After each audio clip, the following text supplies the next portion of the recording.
Selamat bertemu kembali Bapak, Ibu dan saudara-saudari semuanya. Kita berkumpul kembali di channel kesayangan kita yakni channel Sang Penghujat. Di episode yang ke-65 ini, kita melanjutkan penelaahan kita mengenai kitab Keluaran yang telah sampai di pasal yang ke-21. Di pasal 21 ini seluruhnya terdiri dari 36 ayat. Sebelum kami membacakan bagi Bapak, Ibu dan saudara-saudari sekalian, silakan menyiapkan segala keperluan Anda agar nyaman di dalam menyaksikan video kali ini. Kami mulai dari ayat pertama. Tentang hak budak Ibrani. Ayat ke-1, inilah peraturan-peraturan yang harus kau bawa ke depan mereka. Apabila engkau membeli seorang budak Ibrani, maka haruslah ia bekerja padamu 6 tahun lamanya, tetapi pada tahun yang ke-7 ia diizinkan keluar sebagai orang merdeka, dengan tidak membayar tebusan apa-apa. Jika ia datang seorang diri saja, maka keluar pun ia seorang diri. Jika ia mempunyai istri, maka istrinya itu diizinkan keluar bersama-sama dengan dia. Oleh LAI, di pasal ke-21 ini diberi subjudul tentang hak budak Ibrani. Keseluruhan dari pasal ke-21 ini terdiri dari 36 ayat. Di ayat pertama hingga ayat ketiga ini kita diberi peraturan mengenai perbudakan. Ini sesuatu yang memang cukup mengherankan jika kita di zaman sekarang kita diberi pengetahuan bahwa perbudakan itu tidak pantas. Penjajahan pun di dalam Undang-Undang Dasar kita tidak diperkenankan. Sekarang di sini kita melihat bahwa justru Tuhan Allahnya Israel ini memperkenankan perbudakan dan memberikan peraturan. Dengan memberikan peraturan, sosok Tuhan ini berkenan terhadap perbudakan. Ini sungguh sesuatu yang sangat janggal. Dan benar jika pada zaman sekarang, generasi muda mengatakan bahwa Alkitab sudah tidak relevan dengan zaman. Betul, jika kita melihat kejadian peristiwa di Keluaran pasal 21 ini. Sosok Tuhan yang penuh dengan cinta kasih, demikian khotbah para pendeta, justru di sini diperlihatkan bahwa Tuhan berkenan adanya perbudakan dan bahkan memberikan peraturan-peraturan. Sekarang kita lihat di ayat pertama hingga ayat ketiga ini, apabila orang Israel membeli budak Ibrani. Ras Ibrani adalah ras di atas yang berbeda dengan Abraham. Jika kita tahu Israel ini adalah keturunan dari Abraham, yakni dari Yakub, maka Ibrani ini adalah di atas Yakub. Abraham termasuk orang-orang Ibrani. Keturunannya yang lain seperti Ismail, kemudian keturunan dari istrinya yang bernama Ketura adalah orang-orang Ibrani. Jadi keturunan dari Abraham selain dari Yakub boleh diperbudak. Ya, ini adalah satu ciri khas dari Tuhan Allahnya Israel di dalam perjanjian. Selalu pilih kasih. Sifat adilnya sama sekali tidak sama, tidak ada. Oh no! Dan hanya ditujukan kepada golongan Israel. Apakah Anda bisa menerima kenyataan semacam ini? Saya pribadi selaku host dari channel Sang Penghujat tidak dapat menerima bahwa sosok Tuhan yang dengan label Maha Adil, Maha Pengasih justru tidak adil dan cinta kasihnya memandang dengan sebelah mata. Ada yang dikasihi, ada yang tidak. Ada yang dijadikan budak dan ada yang dijadikan tuan. Ini sesuatu yang dipertanyakan keadilan ilahinya. Kita lihat di sini bahwa seorang budak Ibrani diperkenankan bekerja hanya 6 tahun namanya, tetapi pada tahun ke-7 dia harus diizinkan keluar selesai masa perbudakannya. Jadi jika seorang Israel membeli orang Ibrani untuk dijadikan budak, dan ini khususnya laki-laki, maka pada tahun ke-7 budak ini sudah selesai, habis masa kontrak sebagai seorang budaknya dan tidak membayar apa-apa. Tapi jika budaknya ini seorang laki-laki, dia mempunyai istri, maka istrinya pun boleh ikut keluar. Ini adalah aturan yang ditetapkan oleh si Tuhan orang-orang Israel ini. Dan jika kita melihat dari peraturan sebelumnya, mengapa aturan ini tidak masuk ke dalam 10 dasatitah, 10 perintah Allah? Padahal ini bukankah juga satu aturan-aturan hukum yang harus ditaati orang Israel sendiri? Mengapa harus dibedakan? Nah, ini sama sekali juga tidak pernah dijabarkan. Apakah karena loh batunya terlalu kecil maka Tuhan tidak sanggup menulis begini banyak aturan-aturannya? Nah, ini kita harus jeli di dalam membahas setiap ayat-ayat yang ada di Alkitab kita ini. Mari kita lanjutkan di ayat berikutnya, di ayat keempat. Ayat keempat, jika tuannya memberikan kepadanya seorang istri dan perempuan itu melahirkan anak-anak lelaki atau perempuan, maka perempuan itu dengan anak-anaknya tetap menjadi kepunyaan tuannya, dan budak laki-laki itu harus keluar seorang diri. Tetapi jika budak itu dengan sungguh-sungguh berkata, "Aku cinta kepada tuanku, kepada istriku dan kepada anak-anakku, aku tidak mau keluar sebagai orang merdeka," maka haruslah tuannya itu membawanya menghadap Allah, lalu membawanya ke pintu atau ke tiang pintu, dan tuannya itu menusuk telinganya dengan penusuk, dan budak itu bekerja pada tuannya untuk seumur hidup. Di ayat keempat hingga ayat keenam ini, ada aturan yang istilah saya nyeleneh. Ya, ini adalah aturan yang diberikan Tuhan Allahnya Israel kepada bangsa Israel ini mengenai perbudakan. Dan ini diberikan satu aturan bahwa jika seorang budak laki-laki itu diberi istri oleh tuannya, maka anak-anak baik laki-laki dan perempuan dan istrinya itu tetap menjadi milik tuannya. Sementara si budak laki-laki ini boleh keluar pada tahun ke-7 sebagaimana kita lihat di ayat sebelumnya. Namun apabila budak ini lebih berat meninggalkan istri dan anak-anaknya, dia boleh mengabdi pada tuannya ini dengan syarat bahwa telinganya harus ditindik dan dia bekerja pada tuannya seumur hidup. Bayangkan, Tuhan justru menginginkan ada perbudakan seumur hidup dari umatnya yang berbeda ras, berbeda golongan, bukan orang Israel. Seakan-akan Israel ini demikian unggul di mata si Tuhan ini dibandingkan ciptaannya yang lain. Ya, ini masuk nalar atau tidak? Ya, kembali kepada personal pribadi kita masing-masing. Saya pribadi menyatakan bahwa ini hanyalah cerita omong kosong belaka. Ada juga pemikiran, jika seorang budak ini dia mengabdi seumur hidup kepada tuannya, apakah budak ini mendapatkan gaji? Ini yang belum pernah dibahas. Tetapi sejauh yang saya tahu bahwa seorang budak tidak mendapatkan gaji, tapi dia dicukupi makan, kemudian pakaian dan tempat tinggal. Selebihnya tidak ada. Bahkan kalau sakit pun terkadang dibiarkan sampai mati. Oh no. Ini jika tuannya berhitung seberapa mahal ongkos obat dengan ongkos yang dikeluarkan sebagai budak. Nah, hitung-hitungannya tergantung tuannya. Jika tuannya merasa rugi untuk mengobatkan si budak ini, maka seringkali budak ini dibiarkan sakit sampai mati tanpa pengobatan. Jika kita melihat dari ayat keempat hingga keenam ini, yang jadi pemikiran kita adalah begini.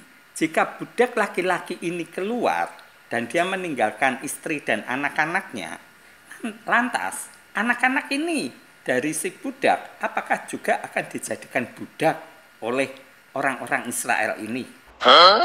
Ini juga tidak pernah dijelaskan. Ataukah justru nanti istri dan anak-anak si budak laki-laki ini dijual oleh tuannya? Ya, ini seakan-akan human trafficking itu, jual beli manusia. Dan ini ternyata disetujui oleh Tuhan Allahnya Israel. Sesuatu yang memang mencengangkan dan juga memang menurut saya tidak masuk akal jika sosok Tuhan yang Maha Pengasih Maha Penyayang justru merestui adanya hal-hal demikian. Nah, ini harusnya menjadi perenungan kita. Namun kembali lagi saya tegaskan, menurut saya cerita ini hanyalah omong kosong belaka, satu rekayasa. Cerita yang memang direkayasa oleh penulisnya untuk mengunggulkan ras Israel, ras Yahudi, dibandingkan dengan bangsa-bangsa lain. Mari kita lanjutkan di ayat berikutnya, di ayat ke-7. Ayat ke-7, apabila ada seorang menjual anaknya yang perempuan sebagai budak, maka perempuan itu tidak boleh keluar seperti cara budak-budak lelaki keluar. Jika perempuan itu tidak disukai tuannya, yang telah menyediakannya bagi dirinya sendiri, maka haruslah tuannya itu mengizinkan ia ditebus. Tuannya itu tidak berhak untuk menjualnya kepada bangsa asing, karena ia memungkiri janjinya kepada perempuan itu. Ayat ke-9, jika tuannya itu menyediakannya bagi anaknya laki-laki, maka haruslah tuannya itu memperlakukannya seperti anak-anak perempuan berhak diperlakukan. Jika tuannya itu mengambil perempuan lain, ia tidak boleh mengurangi makanan perempuan itu, pakaiannya, dan persetubuhan dengan dia. Jika tuannya itu tidak melakukan ketiga hal itu kepadanya, maka perempuan itu harus diizinkan keluar, dengan tidak membayar uang tebusan apa-apa. Di ayat ke-7 hingga ayat ke-11 ini, ada aturan lagi yang nyeleneh lagi. Di sini kita melihat bahwa jika ada seseorang itu menjual anaknya perempuan jadi budak, maka ketika setelah tahun ke-7, si budak perempuan ini keluarnya berbeda dengan budak laki-laki. Di sini dikatakan, jika budak perempuan itu tidak disukai tuannya yang telah menyediakannya bagi dirinya sendiri. Pengertiannya gimana ini? Menurut saya, ini adalah dijadikan budak seks, dianggap sebagai gundik, dijadikan selir. Apabila ternyata si budak ini tidak disukai dan si tuan ini sudah merasa jenuh dengan budak ini dan tidak lagi tertarik, maka budak ini boleh ditebus, tetapi tidak boleh dijual kepada bangsa lain. Karena ia memungkiri janjinya kepada perempuan itu. Ini dimaksudkan ada janji nikah. Makanya tidak boleh dijual kepada bangsa lain. Tetapi orang lain boleh menebus dia. Bahkan si budak ini pun boleh menebus dirinya sendiri untuk menjadi orang yang merdeka. Berarti di sini ada perbudakan seksual, Bapak Ibu. Sesuatu yang memang mengerikan. Tetapi inilah yang terjadi. Dan jika kita lihat di ayat ke-9, jika tuannya itu menyediakan untuk anaknya laki-laki, berarti si budak ini dijadikan menantu. Maka harus diperlakukan sebagaimana anak perempuan berhak diperlakukan. Dianggap sebagai menantu cewek, bukan lagi sebagai budak. Memang ini tadinya budak, tapi ketika dikawinkan dengan anaknya, dia harus diperlakukan lebih hormat. Tapi tetap saja ini merupakan perbudakan seksual karena diambil hanya untuk dikawinkan dengan anaknya. Dan di ayat 10 kita lihat, jika tuannya itu mengambil perempuan lain, ia tidak boleh mengurangi makanan perempuan itu, pakaiannya, dan persetubuhan dengan dia. Ya inilah poligami yang diizinkan oleh Tuhan. Oh no! Jadi jika ada pendeta yang mengatakan bahwa Tuhan melarang poligami, kita lihat di sini justru aturan ini boleh. Di pasal 21 ayat 10 justru diperkenankan. Maka muncul aturan ini. Jika si tuan ini mengambil perempuan lain, ia tidak boleh mengurangi makanan perempuan itu, pakaiannya, dan persetubuhan dengan dia. Jadi budak tadi akan jadi gundik. Dan tetap harus mendapatkan makanan, mendapatkan pakaian, tapi juga mendapatkan kepuasan seksual. 진짜. 빨리 확인해봐야지. 답답해 미치겠네. 진짜. Jika tidak dipenuhi hal tersebut, maka si perempuan ini boleh keluar sebagai orang merdeka. Dan kita lihat selalu ada unsur esek-esek di sini. Kata persetubuhan itu adalah kegiatan seksual yang harus dilakukan oleh si tuan. Jika tuan udah enek dengan istrinya ini, si budak wanita ini, maka budak wanita ini bisa dilepas sebagai orang merdeka dan tidak boleh dijual. Ya, inilah yang mengherankan, ternyata di pasal 21 kita melihat bahwa Tuhan memperbolehkan adanya poligami. What?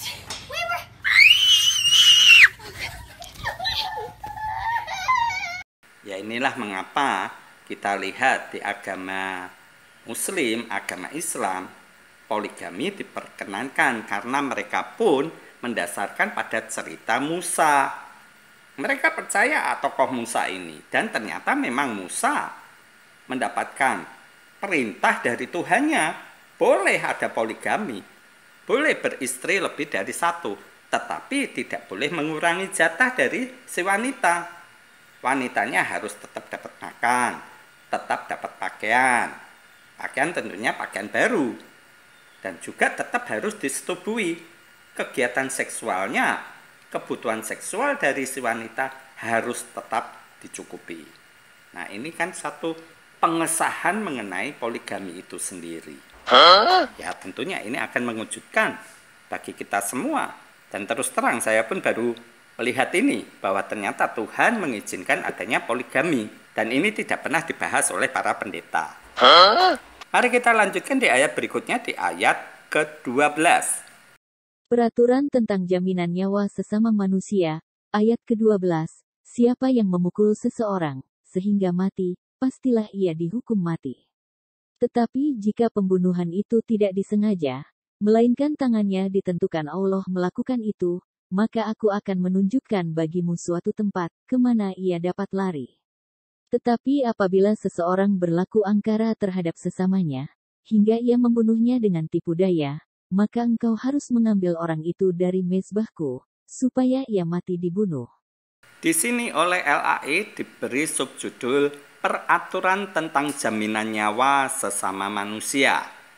Dari ayat ke-12 hingga 14 ini kita lihat adanya satu aturan mengenai kejadian pembunuhan. Di ayat ke-12-nya kita lihat, jika ada seseorang memukul sehingga mati orang lain tersebut, maka yang memukul ini juga harus dihukum mati. Jadi nyawa ganti nyawa. Tetapi jika pembunuhan itu tidak disengaja, melainkan tangannya ditentukan Allah melakukan itu, maka orang ini harus lari ke satu tempat yang telah ditentukan oleh Allah. Coba, ini bagaimana cara kita tahu orang tersebut melakukan pembunuhan sengaja atau tidak? Bisa saja nantinya akan terjadi rekayasa bahwa dia memang membunuh seseorang tersebut, tetapi kemudian direkayasa seakan-akan tidak disengaja. Nah, ini kan repot. Harus ada detektif, harus ada polisi yang menyelidiki hal tersebut.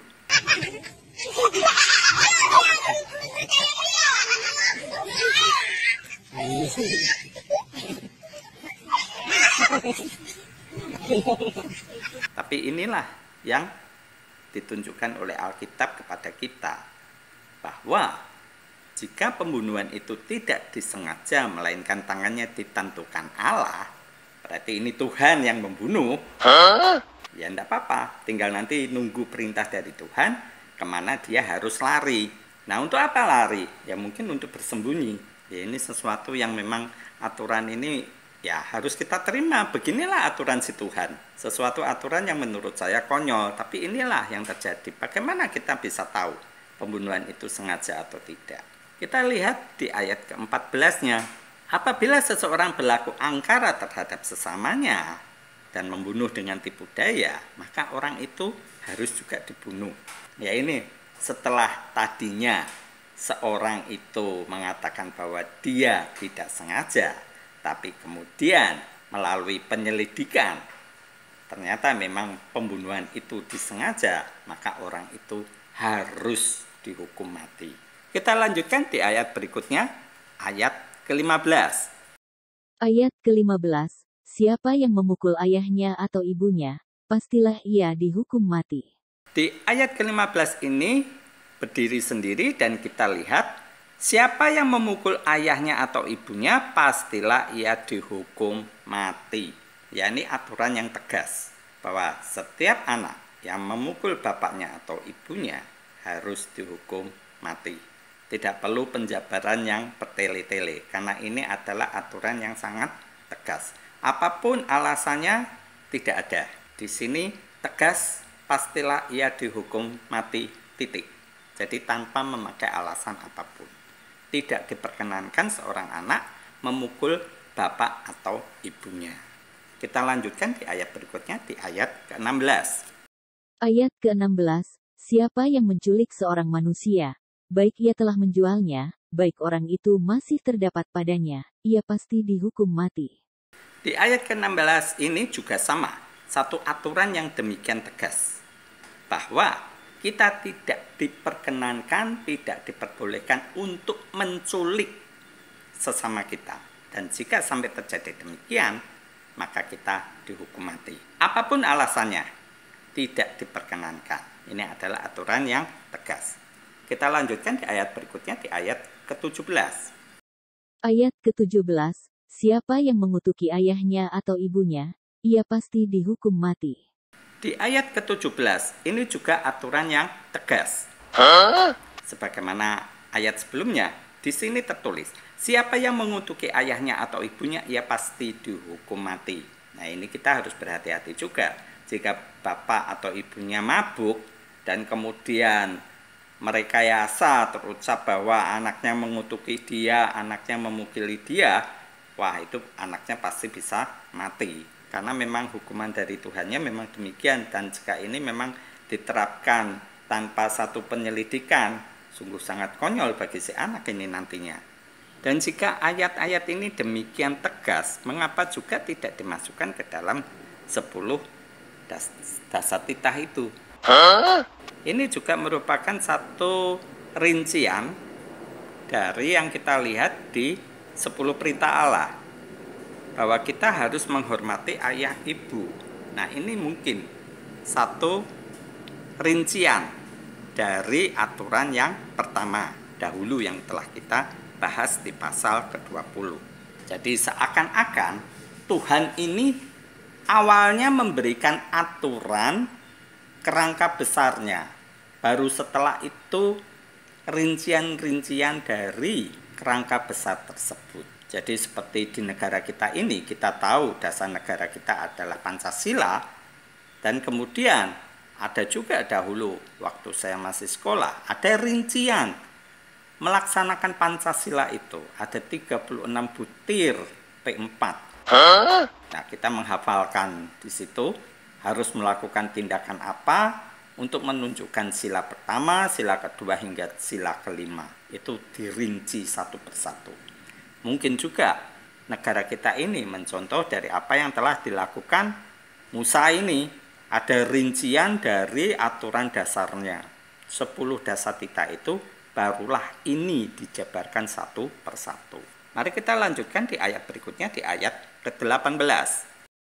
Ayat ke-18, apabila ada orang bertengkar dan yang seorang memukul yang lain dengan batu atau dengan tinjunya, sehingga yang lain itu memang tidak mati, tetapi terpaksa berbaring di tempat tidur, maka orang yang memukul itu bebas dari hukuman, jika yang lain itu dapat bangkit lagi dan dapat berjalan di luar dengan memakai tongkat, hanya ia harus membayar kerugian orang yang lain itu, karena terpaksa menganggur, dan menanggung pengobatannya sampai sembuh.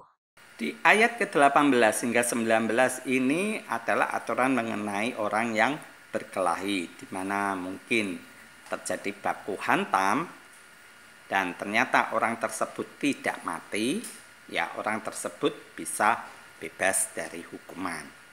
Tetapi jika orang yang dipukul tadi itu akhirnya tidak bisa bekerja, di sini disebutkan bahwa dia berjalan dengan menggunakan tongkat, berarti masih dalam keadaan sakit karena tidak dapat bekerja, maka orang yang memukul orang yang tidak dapat bekerja ini harus memberikan ganti rugi dan memberikan pengobatan sampai sembuh. Ya, ini mungkin dapat juga kita lihat di zaman sekarang, memang aturan ini pun masih tetap berlaku sampai sekarang. Kita lanjutkan di ayat berikutnya, di ayat ke-20. Ayat ke-20. Apabila seseorang memukul budaknya laki-laki atau perempuan dengan tongkat, sehingga mati karena pukulan itu, pastilah budak itu dibalaskan. Hanya jika budak itu masih hidup sehari dua, maka janganlah dituntut belanya, sebab budak itu adalah miliknya sendiri. Di ayat ke-20 hingga ke-21 ini kembali kita melihat satu aturan yang memang menurut saya janggal. Di sini Tuhan begitu membela seorang tuan dan begitu merendahkan seorang budak. Kita lihat bahwa jika seorang majikan memukuli budaknya dengan tongkat hingga mati, maka tuannya ini akan dibalas juga sebagai tindakan pembunuhan di ayat sebelumnya. Nyawa ganti nyawa. Tetapi jika budaknya ini masih hidup sehari atau dua, ini tidak boleh dituntut apapun dari tuannya. Karena memang budak ini milik si tuan. Jadi mau diajar kayak apapun, ya tetap aja nggak apa-apa. Diperkenankan oleh Tuhan. Ya inilah menurut saya ini nyeleneh. Ya karena budak jadi boleh diperlakukan semena-mena. Jadi seorang majikan itu boleh memperlakukan budaknya karena dianggap sudah membeli. Jadi nyawa dari si budak ini pun berada di dalam tangan majikannya. Ya sesuatu yang konyol. Memang mungkin seorang majikan tidak akan memukul sampai mati, tapi bisa setengah mati. Dan itu tidak bisa dituntut apapun karena memang budak itu sudah menjadi milik majikannya. Ya ini aturan yang memang kalau untuk zaman sekarang sudah tidak relevan. Berarti tidak semua aturan yang ditunjukkan di pasal ini relevan dengan zaman sekarang. Kita lihat di ayat berikutnya, di ayat ke-22. Ayat ke-22. Apabila ada orang berkelahi dan seorang dari mereka tertumbuk kepada seorang perempuan yang sedang mengandung, sehingga keguguran kandungan, tetapi tidak mendapat kecelakaan yang membawa maut, maka pastilah ia didenda sebanyak yang dikenakan oleh suami perempuan itu kepadanya, dan ia harus membayarnya menurut putusan hakim. Tetapi jika perempuan itu mendapat kecelakaan yang membawa maut, maka engkau harus memberikan nyawa ganti nyawa, mata ganti mata, gigi ganti gigi, tangan ganti tangan, kaki ganti kaki, lecur ganti lecur, luka ganti luka, bengkak ganti bengkak. Di ayat ke-22 hingga ayat ke-25 ini, kita diberi satu aturan yang ya memang ini aturan yang membuat geli. Karena jika ada perkelahian, kemudian tanpa sengaja, orang tersebut menumbuk seorang emak-emak yang sedang hamil.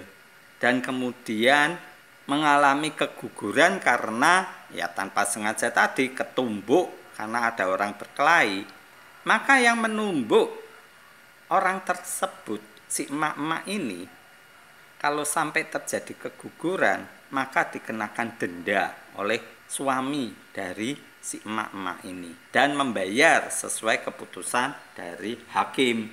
Tapi jika sampai si emak-emak yang ditumbuk ini mati, selain keguguran dan juga mati, maka ya kembali nyawa ganti dengan nyawa. Ini juga dipertanyakan, ngapain juga emak-emak ini ikut-ikutan nonton ada areh orang-orang yang berkelahi.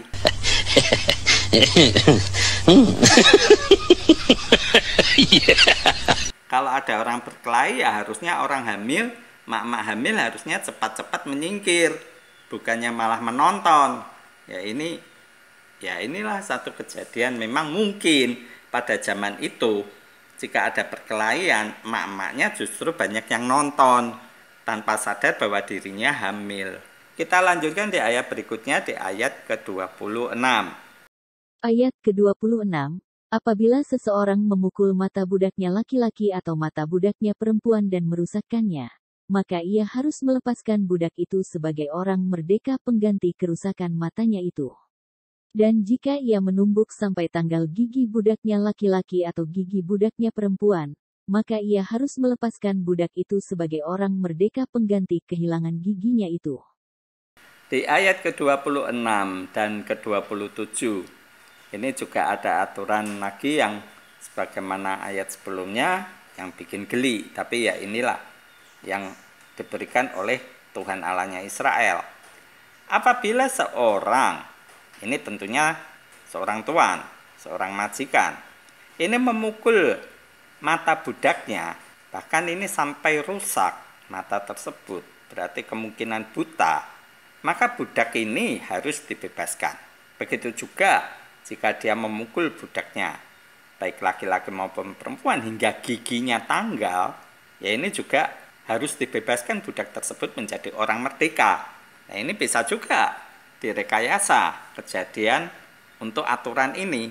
Seorang budak bikin marah majikannya dan mengharapkan bisa dipukul majikannya, dan begitu tepat dia digampar giginya yang sebenarnya sudah mau tanggal, ya begitu dipukul tanggal juga akhirnya jadi ompong, dan karena dia ompong dia boleh bebas. Ya ini satu aturan yang memang bikin ketawa juga. Kita lanjutkan di ayat berikutnya, di ayat ke-28. Ayat ke-28. Apabila seekor lembu menanduk seorang laki-laki atau perempuan, sehingga mati, maka pastilah lembu itu dilempari mati dengan batu dan dagingnya tidak boleh dimakan. Tetapi pemilik lembu itu bebas dari hukuman. Tetapi jika lembu itu sejak dahulu telah sering menanduk dan pemiliknya telah diperingatkan, tetapi tidak mau menjaganya, kemudian lembu itu menanduk mati seorang laki-laki atau perempuan, maka lembu itu harus dilempari mati dengan batu, tetapi pemiliknya pun harus dihukum mati. Jika dibebankan kepadanya uang pendamaian, maka haruslah dibayarnya segala yang dibebankan kepadanya itu sebagai tebusan nyawanya. Kalau ditanduknya seorang anak laki-laki atau perempuan, maka pemiliknya harus diperlakukan menurut peraturan itu juga. Tetapi jika lembu itu menanduk seorang budak laki-laki atau perempuan, maka pemiliknya harus membayar 30 shikal perak kepada tuan budak itu, dan lembu itu harus dilempari mati dengan batu. Di ayat ke-28 hingga ayat ke-32, di sini kita diberi aturan mengenai binatang yang melakukan tindakan di luar dugaan kita. Di sini kita diberi contoh, yakni mengenai lembu atau sapi atau kerbau yang kadang memang melakukan tingkah laku yang berbahaya bagi manusia. Di sini diberi contoh jika seekor lembu menanduk laki-laki atau perempuan sampai mati, maka lembu ini harus dilempari batu sampai mati dan dagingnya tidak boleh dimakan. Tapi yang punya lembu dibebaskan dari hukuman, kecuali jika memang sudah diperingatkan sebelumnya bahwa kerbau, lembu, sapi ini sering menandui orang dan pemiliknya ini cuek-cuek aja, maka ketika terjadi sekali lagi dan sampai ada korban nyawa, maka pemiliknya juga harus dihukum mati. Nah ini aturan boleh dikata adil di sini. Akan tetapi kita lihat di ayat 30, jika si pemiliknya ini minta damai, maka diperkenankan sebagai ganti tebusan nyawanya. Berarti uang bisa untuk membeli nyawa. Oh no. Kita lihat di sini memang aturannya demikian yang diperkenankan oleh Tuhan Allahnya Israel. Dan kita lihat di ayat ke-31-nya.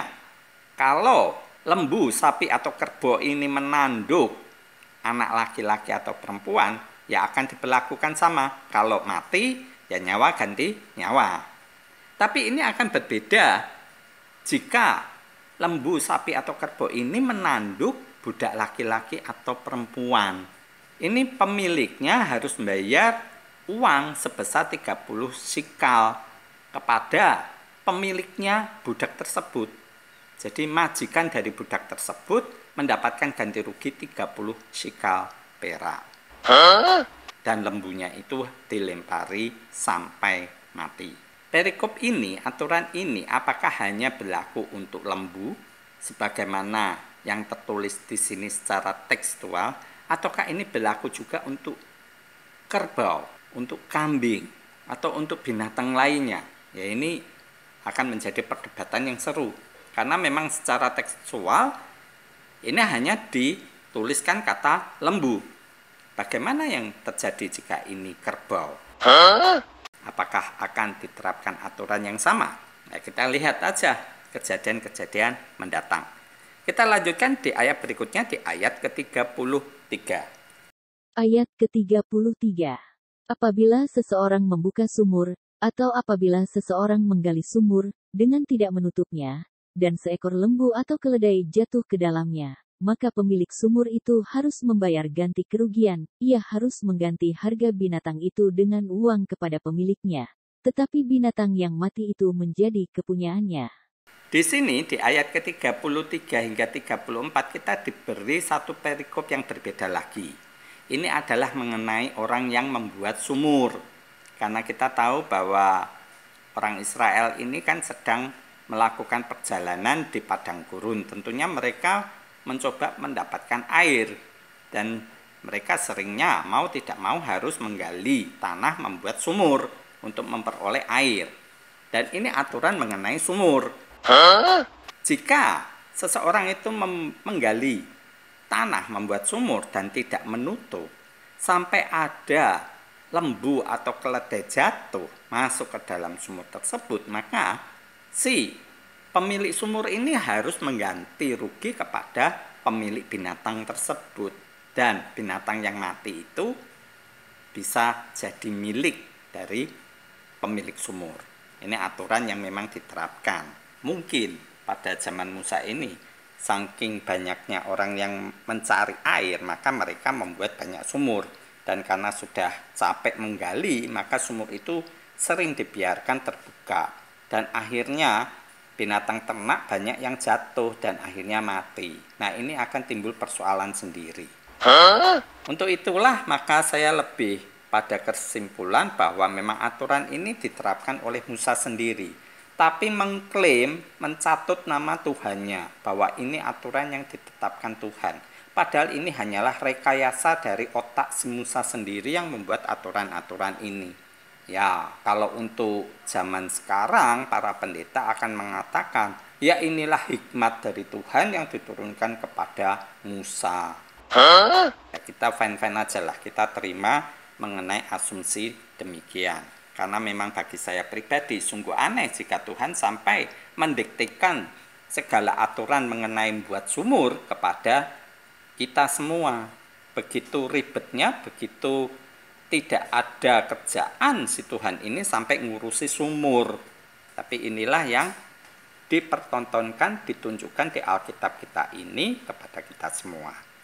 Kita lanjutkan di ayat ke-35. Ayat ke-35. Apabila lembu seseorang menanduk lembu orang lain, sehingga mati, maka lembu yang hidup itu harus dijual, uangnya dibagi dan binatang yang mati itu pun harus dibagi juga. Tetapi jikalau lembu itu terkenal telah sering menanduk sejak dahulu, dan walaupun demikian pemiliknya tidak mau menjaganya, maka ia harus membayar ganti kerugian sepenuhnya, lembu ganti lembu, tetapi binatang yang mati itu menjadi kepunyaannya.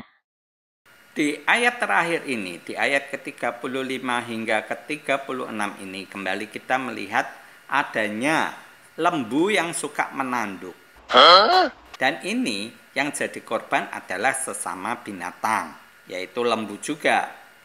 Apabila ada lembu yang menumbuk lembu lain sampai mati, maka pemilik lembu itu harus menjual lembunya tersebut dan hasilnya dibagi dua dengan pemiliknya yang lembunya mati.